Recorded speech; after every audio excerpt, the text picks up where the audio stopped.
Welcome to Learn English Through Stories, the podcast where English practice meets real inspiration.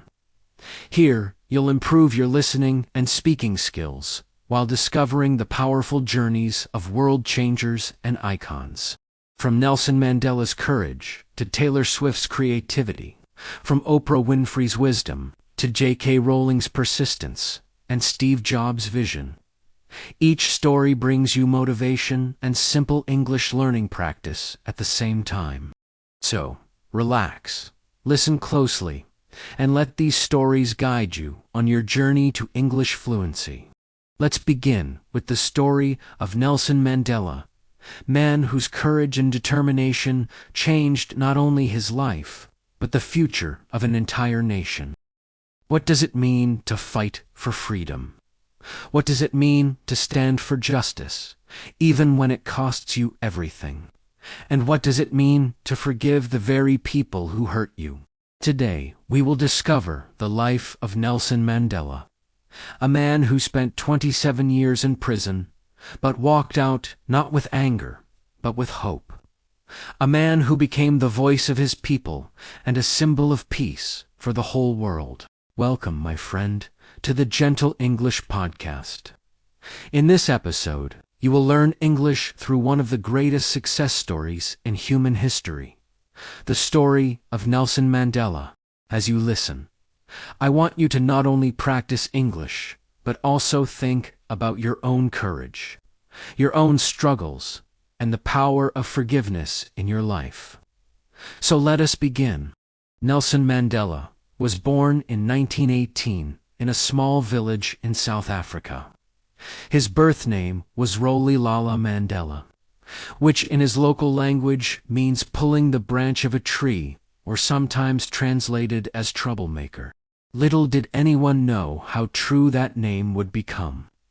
He was part of the Dembu royal family, but his childhood was simple. He herded cattle, played with other children, and listened to the elders tell stories about African history. As a boy, Mandela saw how unfair life was in South Africa.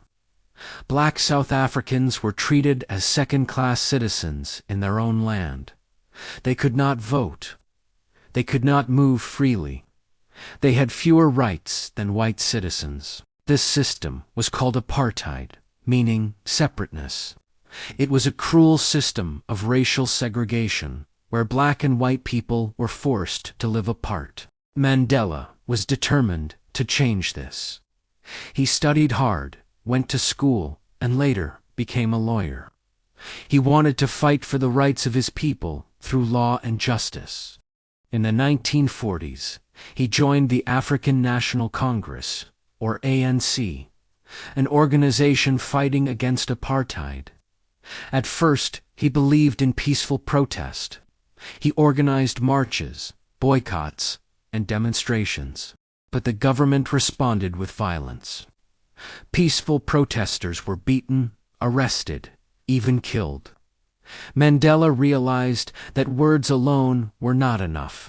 He once said, "I was not a messiah, but an ordinary man who had become a leader because of extraordinary circumstances." In 1962, Mandela was arrested and sentenced to life in prison for his fight against apartheid. He was sent to Robben Island, a small, harsh prison surrounded by the sea. The conditions were terrible. The cells were tiny. The prisoners were forced to do hard labor, breaking rocks under the hot sun. They were given very little food, and Mandela, like the others, was treated with cruelty. Imagine spending 27 years in prison. 27 years away from your family, away from freedom, away from the outside world. Many would have given up. Many would have broken down. But Mandela refused. He used his time in prison to learn, to study, and to teach others. He became a leader even behind bars. He inspired his fellow prisoners with his calm strength and deep dignity. Mandela once said, "I never lose. I either win or learn." In prison, he learned patience, discipline, and the power of forgiveness. As the years passed, the world began to see the injustice of apartheid. Protests grew around the world. Countries stopped trading with South Africa. People demanded Mandela's release. And finally, in 1990, after 27 years, Nelson Mandela was freed. When he walked out of prison, the world watched in amazement. Would he be angry? Would he call for revenge? No. Instead, Mandela spoke of peace, unity, and reconciliation. He said, "Courage is not the absence of fear. It's inspiring others to move beyond it." In 1994, South Africa held its first democratic election. For the first time in history, Black South Africans could vote. Millions of people stood in long lines to cast their ballots. And who did they choose as their first Black president? Nelson Mandela. As president, Mandela did not seek revenge. Instead, he built bridges. He created the Truth and Reconciliation Commission, where victims and even perpetrators of apartheid could share their stories. His goal was not to punish, but to heal. He wanted South Africa to move forward, not be trapped in hate. One of the most famous moments of his leadership came during the 1995 Rugby World Cup, held in South Africa. Rugby was seen as a sport for white South Africans, and Black South Africans often hated it. But Mandela wore the jersey of the national team, the Springboks, and supported them. When South Africa won the championship, the whole nation celebrated together. It was a symbol of unity, a step toward healing. Mandela believed in forgiveness. He once said, "Resentment is like drinking poison, and then hoping it will kill your enemies." He knew that anger and hate only destroy. Forgiveness, he believed, was the true path to freedom. Of course, his life was not perfect. He faced criticism. He faced difficulties as president, but his vision of a free, united South Africa guided him until the end of his life. In 2013, Mandela passed away at the age of 95. The world mourned, but also celebrated his life, a life of courage, sacrifice, and hope. Now, my friend, what lessons can we take from Nelson Mandela's story? First, we learn the power of perseverance. 27 years in prison did not break him. Instead, it made him stronger. What about you?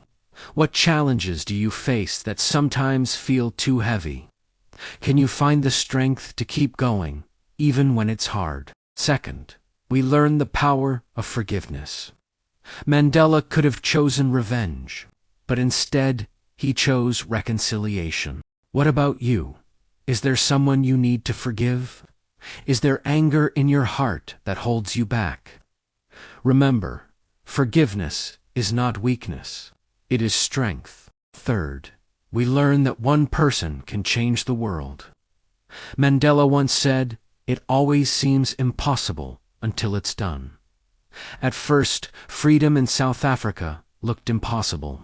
But because he believed, because he acted, the impossible became real. And finally, we learn the importance of hope. Mandela's story reminds us that even in the darkest prison, even in the longest night, hope can survive. And with hope, anything is possible. So, as we end today's episode, I want to ask you, what is your impossible right now? What dream or goal feels too far, too difficult, too painful? Will you let fear stop you, or will you, like Mandela, keep moving forward? Remember his words, "I never lose. I either win or learn." So whatever happens in your journey, you are growing, you are learning, you are becoming stronger, my friend. Nelson Mandela's life teaches us that courage, forgiveness, and hope can change not only your life, but the world around you. So, don't give up. Don't stop dreaming. And when life feels impossible, remember Mandela's story. Because the impossible can be done. From a leader who changed nations, we now move to an artist who changed music. Taylor Swift. Have you ever had a dream so clear that you could almost see it? A dream that made you wake up every day with energy, even when people told you it was impossible. That kind of dream is powerful. And today, I will tell you the story of a girl who had that dream. She faced rejection, she faced doubt, but she kept writing, she kept singing, and she kept believing. That girl is Taylor Swift, one of the most successful and influential artists of our time. Welcome, my friend, to the Gentle English Podcast. This is where you improve your English, and at the same time find motivation from real success stories. Today, we will learn English through the inspiring journey of Taylor Swift. From a small-town girl in Pennsylvania to a global superstar who turned her words and music into history. Taylor Allison Swift was born on December 13, 1989, in Reading, Pennsylvania, in the United States. She grew up on a Christmas tree farm. Imagine that. While other kids were playing in cities or suburbs, Taylor was helping her family on the farm, surrounded by nature, animals, and quiet spaces. Those quiet spaces gave her time to dream, and soon she found something she loved more than anything else: music. From an early age, Taylor loved singing. She performed at school plays, talent shows, and even sang the national anthem at sporting events.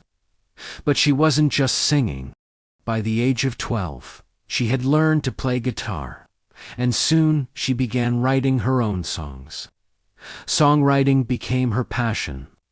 It was her way of telling stories, her way of expressing feelings, of making sense of the world. But here's the thing. Taylor didn't just want to sing in her town. She wanted to share her music with the world. That dream started when she visited Nashville, Tennessee, the capital of country music. She was only 11 years old when she went door to door, dropping off demo CDs of her singing to record labels. Can you imagine being that young, walking into offices full of adults and saying, "This is me, I want to be an artist"? And yet every single record label rejected her. They told her no. They told her she wasn't ready. Some even said that her style didn't fit. For many people, that would have been the end of the dream. But not for Taylor. She went back home, and instead of crying forever about the rejection, she practiced harder. She wrote more songs. She performed wherever she could. Taylor's parents saw her talent and her determination. They believed in her so much that they made a bold decision. They moved the family from Pennsylvania to Tennessee, just to be closer to Nashville. Imagine how much support that was. Taylor was still a teenager, but her family sacrificed and moved because they knew she had something special. At 14 years old, Taylor signed a music publishing deal. At 15, she signed her first record deal. And by 16, she released her first album, Taylor Swift. The songs were about her teenage life, about love, about heartbreak, about being young and misunderstood. Millions of people connected with her lyrics because they felt real. She wasn't just singing. She was telling stories that other people related to. Her rise was not instant fame, but step by step, song by song, she built her audience. Then came her second album, Fearless. That album changed everything. Songs like Love Story and You Belong With Me became anthems for young people everywhere. Taylor was no longer just a teenage country singer. She was a superstar. Fearless won her 4 Grammy Awards, including Album of the Year. And she was only 20 years old. But here is something important about Taylor Swift. Success did not make her stop. Instead, she worked even harder. She kept writing, kept creating. She moved beyond country music and blended it with pop, rock, and later, even indie and folk. Albums like Speak Now, Red, 1989, Reputation, Lover, Folklore, and Evermore showed her evolution as an artist. Each time people thought they knew her, she reinvented herself. Of course, Taylor's journey was not free from challenges. She faced criticism in the media. She faced public feuds and personal heartbreaks. She was even interrupted on stage during an award speech in front of millions of people. Many people doubted her, mocked her, or tried to tear her down. But here is what makes Taylor Swift special. She used every challenge as fuel for her music. Instead of letting pain break her, she turned pain into lyrics. Instead of letting rejection silence her, she turned rejection into power. And that is why her music connects so deeply, because it is real. It is her truth. When Taylor writes a song about heartbreak, it is because she lived it.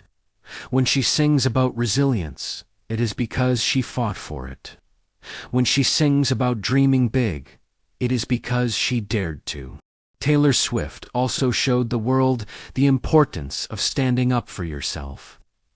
She fought for artists' rights to own their music.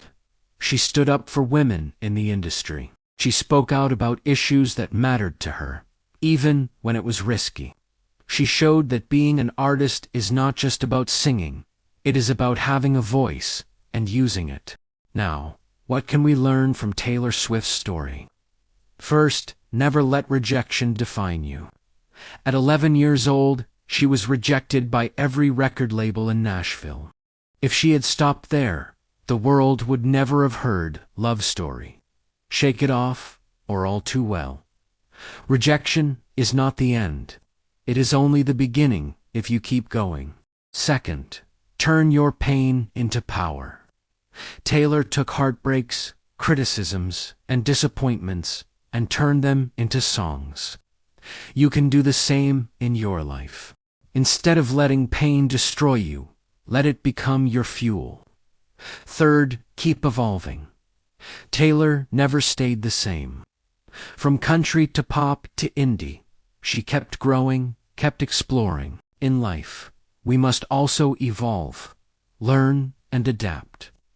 Don't be afraid to reinvent yourself. Fourth, use your voice. Taylor teaches us that success is not only about personal gain, it is also about standing up for what is right, helping others, and making a difference. Finally, dream big, even if you start small. Taylor started as a girl with a guitar on a farm. She dreamed of big stages, and she worked until that dream became reality. Taylor Swift once said, "Fearless is not the absence of fear. It's not being completely unafraid. Fearless is living in spite of those things that scare you." That is the essence of her story. She felt fear, she faced rejection, but she kept going anyway. So, my friend, as you listen to this story, think about your own dream. Maybe you are just starting. Maybe you are facing rejection. Maybe people don't believe in you yet. But remember Taylor's journey. Keep writing your song. Keep believing in your dream. And one day, your voice will be heard too. Just like Taylor turned her words into songs, J.K. Rowling turned her words into stories that inspired millions. What if the story you wrote on scraps of paper in a small cafe could one day change the world? What if an idea that began in your imagination could grow into a story that reached millions, inspired generations, and created one of the most beloved universes ever told? This is not a fantasy. This is the true story of J.K. Rowling, the author of Harry Potter, and how her journey from struggle to success teaches us that no dream is too big, no beginning is too small, and no voice is too quiet to be heard. Welcome, my friend, to the Gentle English Podcast. Today, we are going to dive into the incredible success story of J.K. Rowling, a woman who turned her imagination into an empire. As you listen, I want you to do more than just learn English. I want you to feel inspired. I want you to see your own life in her story. And I want you to ask yourself, what story am I writing with my own life? J.K. Rowling was born in 1965 in England. From a young age, she loved stories. She would write little tales and share them with her sister. She wasn't extraordinary at school, not the top of the class, not the most popular. But she had something powerful inside her, a wild, unstoppable imagination. She dreamed of worlds filled with magic, courage, and friendship. Years later, after university, life was not easy for Rowling. She worked simple jobs, moved abroad, and faced many personal challenges. But the heart of today's story is not about her pain. It is about her persistence. Because even in her hardest days, she kept writing. She never let go of her dream to tell stories. And then one day in 1990, while on a train ride from Manchester to London, the idea came to her. A boy who did not know he was a wizard. A boy who discovered a magical world. A boy named Harry Potter. She didn't have a pen with her, so she sat quietly, and the story began to grow in her mind. By the time she got off the train, Harry Potter was alive in her imagination. Now, think about this for a moment. How many times have you had an idea, a dream, or a vision, but you pushed it away because you thought it was silly or impossible? Rowling could have ignored Harry Potter. She could have said, "This is just a silly idea. No one will care." But she didn't. She held on to it. And that decision changed her life, and ours, too. For the next 5 years, she built Harry's world. She planned the characters, the magical school, the adventures, the struggles between good and evil. She created a universe so detailed that when the books finally came out, readers felt like they were stepping into a real place. But success didn't come quickly. When Rowling finished the first Harry Potter book, she sent it to publishers, and many of them rejected her. Imagine that. One of the most successful books of all time was rejected again and again. But she didn't stop. She believed in her story. And finally, a small publisher decided to give her a chance. They printed only a few hundred copies at first, but soon word spread. Children loved it. Parents loved it. Teachers loved it. The magic was real. Harry Potter and the Philosopher's Stone was the beginning of something extraordinary. The book grew, the series continued, and soon the world was caught in Potter mania. People lined up at bookstores at midnight just to get the next volume. Children who never liked reading before suddenly couldn't put the books down. Adults found themselves enchanted by the lessons of courage, loyalty, and hope. And then came the movies. The books were powerful, but the films turned the story into a global event. Harry Potter became more than a book. It became a cultural phenomenon.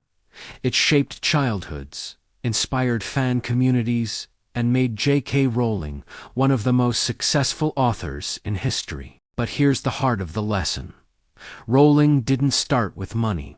She didn't start with fame. She didn't even start with certainty. She started with an idea that she refused to let die, and she kept working. Even when rejection came, even when the odds were against her. So, let me ask you, what is the idea inside you right now? What is the dream you keep pushing aside because you think you're not ready, or not good enough, or not lucky enough? J.K. Rowling's story reminds us that success doesn't require perfection. It requires persistence. Think about the children who discovered reading because of Harry Potter. Think about the friendships built around midnight book launches. The courage people found in Harry's battles against darkness. The comfort readers found in knowing that love, loyalty, and bravery always win in the end. That all came from one woman's decision to keep writing, to keep believing in her story. Now, I want you to imagine your own life as a story. You are the author. You are writing it every single day. Are you writing it with fear or with courage? Are you writing it with excuses or with persistence? Because just like Rowling, your story can change lives. Maybe not millions, maybe just one or two, but even changing one life is powerful. Rowling herself once said, "We do not need magic to transform the world. We carry all the power we need inside ourselves already." And isn't that true? You don't need a wand, a spell, or a potion. You need belief, persistence, and the courage to keep going, even when the world says no. Harry Potter's success is more than just numbers, more than just fame. It is proof that imagination matters. It is proof that stories matter. And it is proof that no matter where you start, you can reach incredible heights if you keep moving forward. So, my friend, what will you do after listening to this story? Will you finally start that project you've been dreaming about? Will you practice your English with more consistency? Will you write your own story, whatever it may be? Remember, J.K. Rowling was once an unknown woman with a pen, sitting in a cafe writing about a boy wizard. Today, her story belongs to the world. And tomorrow, your story could inspire someone else. The question is, will you keep writing it? From writing her way out of struggle, we now listen to Oprah Winfrey, who spoke her way into hearts around the world. Have you ever felt that your beginnings were too small, too difficult, or too painful to ever lead to something great? Have you ever looked at your life and thought, maybe I am not meant for success, maybe I am too far behind? If you have ever felt this way, then Oprah Winfrey's story is exactly what you need to hear today, because her life shows us something powerful. It does not matter where you start, it matters where you decide to go. Welcome, my friend, to the Gentle English Podcast. Today, we are going to learn English through the life story of one of the most influential women in the world, Oprah Winfrey. This is not only the story of television, fame, or wealth. This is the story of a little girl who grew up in poverty, faced pain and rejection, but chose courage, education, and persistence. By the end of this story, you will not only have practiced English, but you will also feel inspired to take action in your own life. Oprah Gail Winfrey was born on January 29, 1954, in a small town in Mississippi in the United States. Her early life was far from easy. She was born to a teenage single mother, and her family lived in deep poverty. Her grandmother raised her during her earliest years in a small farmhouse where they had very little. Oprah often wore dresses made out of potato sacks because they could not afford proper clothes. Imagine being a child and going to school wearing clothes made from potato sacks. Most children would laugh at you, and they did. Oprah was teased and made fun of. But even as a child, she showed something remarkable. She loved to talk, she loved to read, and she had a strong voice that people could not ignore.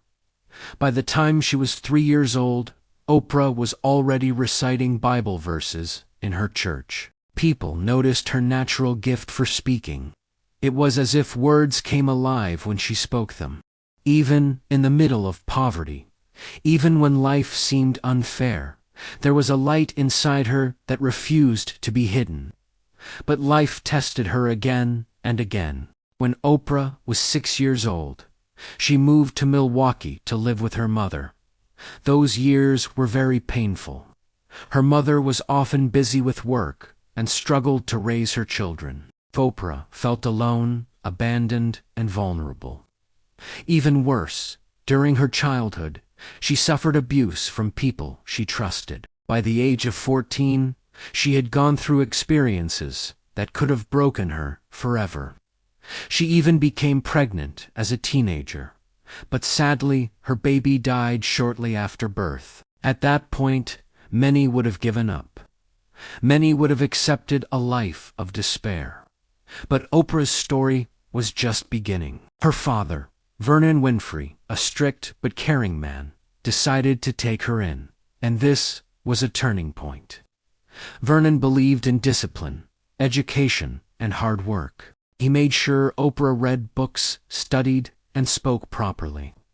He gave her structure, something she had never really known before. With this new guidance, Oprah began to shine. In high school, she discovered speech and drama. She joined competitions, gave speeches, and even won awards for public speaking. People noticed her confidence, her ability to connect with an audience. She began to dream bigger dreams. At age 19, she was hired by a local radio station, making her one of the youngest news anchors in her state. Soon, she moved into television, but it was not easy. At one job, she was fired because her bosses said she was too emotional when delivering the news. They thought her style didn't fit the serious tone of television journalism. Many people would have been crushed by that rejection. But Oprah turned it into redirection. She realized something important. Her strength was not in reading the news, but in connecting with people. And so she stepped into what would later become her life's purpose. She became a talk show host. In front of the camera, she was not just a reporter, she was Oprah. She listened to people's stories. She cried with them, laughed with them, encouraged them. Viewers felt that she was real, authentic, and full of heart. Her big break came in 1984 when she moved to Chicago to host a morning show called AM Chicago. At first, it was not popular. But within months, Oprah's warmth and unique style transformed it into the highest-rated talk show in the city. The show was later renamed The Oprah Winfrey Show, and the rest is history. For 25 years, Oprah's show became the most watched talk show in the world. Millions of people tuned in every day. She interviewed celebrities, world leaders, and everyday people with extraordinary stories. She covered topics like health, family, relationships, spirituality, and success. But what made her show special was not the guests. It was Oprah herself. She had the ability to make anyone feel seen, heard, and valued. She asked the questions others were afraid to ask. She gave people hope when they had none. But Oprah was not only a talk show host. She became a powerful businesswoman. She founded her own production company, Harpo Productions. She built a media empire that included magazines, television networks, and later, the Oprah Winfrey Network. She became the first African-American woman billionaire in history. Now, let us pause here. Think about this. A girl born into poverty, teased for wearing potato sacks, abused, rejected, and told she was not good enough. That girl became one of the most powerful women in the world. If Oprah's story teaches us anything, it is that your past does not define your future. But her journey was not just about money or fame. Oprah used her platform for good. She donated millions to education, opened schools in Africa, and supported countless charities. She believed deeply in the power of giving. In fact, she once said, "To move forward, you have to give back." So, what can we learn from Oprah Winfrey's life? Let us reflect together. First, your beginnings do not limit your endings.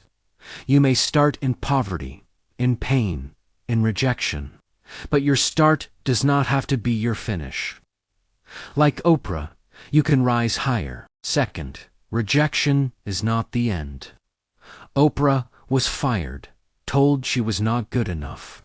But that rejection led her to find her true calling. Sometimes life closes one door, so you can walk through another. Third, authenticity is power. Oprah's success came from being herself. She did not pretend to be cold or distant like other hosts. She was real, and people connected to that. In your own life, remember, being yourself is your greatest strength. Fourth, education changes everything. Oprah's father insisted she read, study, and learn. That foundation gave her the tools to succeed. Never underestimate the power of learning. It can take you anywhere. Fifth, giving makes life meaningful. Oprah became rich and famous, but what she valued most was giving back. True success is not just about what you achieve, but about how you help others. My friend, as you listen to Oprah's story, I want you to ask yourself, what pain have you faced? What rejection have you experienced? What limits do you believe are holding you back? And now ask yourself, what if those very struggles are shaping you into someone stronger, wiser, and more powerful than you ever imagined? Oprah once said, "Turn your wounds into wisdom." That is the essence of her story. She did not let her wounds destroy her. She turned them into lessons, into strength, into wisdom that she shared with the world. Today, as you learn English through this story, let Oprah remind you, you are not a prisoner of your past. You are the author of your future. You may have scars, but those scars can become stars that guide you forward. So let this story encourage you. Speak your truth. Embrace your journey. Keep learning. And never, ever believe that your beginnings decide your destiny. Because, just like Oprah Winfrey, you too have the power to rise, to shine, and to change the world. And from Oprah's voice of wisdom, we go to Steve Jobs, a visionary who turned ideas into innovations that shaped the future. He was fired from the company he built. He faced rejection, failure, and humiliation. But years later, he returned, not just to save that company, but to change the world forever. This is the story of Steve Jobs. Welcome, my friend, to the Gentle English Podcast. Today, we will learn English through one of the most inspiring success stories of modern times. This is not only about technology. This is about vision, about failure, about never giving up. This is about a man who believed so deeply in his dream that he changed the way we live, work, and communicate. And as you listen, I want you to do more than practice English. I want you to think about your own life, because the story of Steve Jobs is not just about computers or phones. It is about courage. It is about following your passion. And it is about believing in yourself when the world says you cannot. Let's begin. Steve Jobs was born in 1955 in California. He was adopted by a working-class couple, Paul and Clara Jobs. They were not rich. They were not famous, but they gave Steve love and support. From an early age, Steve showed curiosity. He loved machines, electronics, and design. He liked to take things apart to see how they worked. He was not the best student in school. In fact, sometimes teachers thought he was difficult. He asked too many questions. He wanted to do things in his own way. But this curiosity, this desire to think differently, became the seed of his future success. One of the most famous quotes from Steve Jobs is this: "Stay hungry, stay foolish." What does that mean?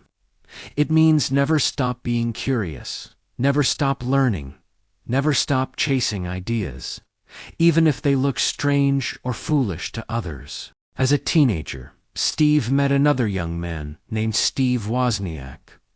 Wozniak was brilliant with electronics. Together, they shared a dream to build a personal computer that anyone could use. At that time, computers were huge machines, used only by big companies or universities. But Jobs and Wozniak believed computers should be in every home, on every desk. In 1976, in the garage of Steve Jobs' family home, they started a company. They called it Apple. With almost no money, they built their first computer, the Apple I. They sold a few.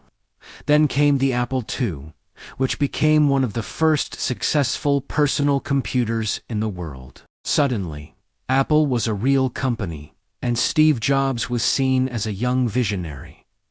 But success is never a straight line. Apple grew fast, but soon problems came. By the mid-1980s, after the release of the Macintosh computer, the company struggled. Steve was passionate, but sometimes too demanding, too difficult. He wanted perfection. He wanted to control everything. Some people admired him. Others found him hard to work with. In 1985, something shocking happened. The board of directors at Apple decided to remove Steve Jobs from his own company. Imagine that. Imagine building something from nothing, and then being pushed out. It was one of the hardest moments of his life. Later, Steve said, "Getting fired from Apple was the best thing that could have ever happened to me." Why? Because it forced him to grow. It forced him to begin again. After leaving Apple, Jobs started a new company called Next. The computers they made were advanced, but they did not sell well. At the same time, he bought a small animation studio. That studio became Pixar, and from Pixar came movies like Toy Story, Finding Nemo, and The Incredibles. Pixar changed animation forever. Even though Next was not a big success, the technology it created became very important later. And Pixar became one of the most successful film studios in the world. So even in failure, Steve Jobs was planting seeds for future success. Now let me ask you, how do you respond to failure? Do you give up, or do you use it to grow? Steve Jobs' story shows us that failure is not the end. Sometimes it is the beginning of something greater. In 1997, something unexpected happened. Apple, the company that once fired Jobs, was in deep trouble. Sales were down. The company was close to collapse. And who did they call to save it? Steve Jobs. He returned to Apple, but this time he was different. He was more experienced, more focused, more ready. He simplified Apple's products. He brought in a culture of design, beauty, and innovation. And soon the world saw something amazing. The iMac, the iPod, the iPhone, and the iPad. Each product was not just a tool, it was an idea. The iPod changed how we listen to music. The iPhone changed how we communicate. The iPad created a new way to connect, learn, and play. Steve Jobs once said, "Innovation distinguishes between a leader and a follower." And truly, Apple became a leader. They didn't just make technology.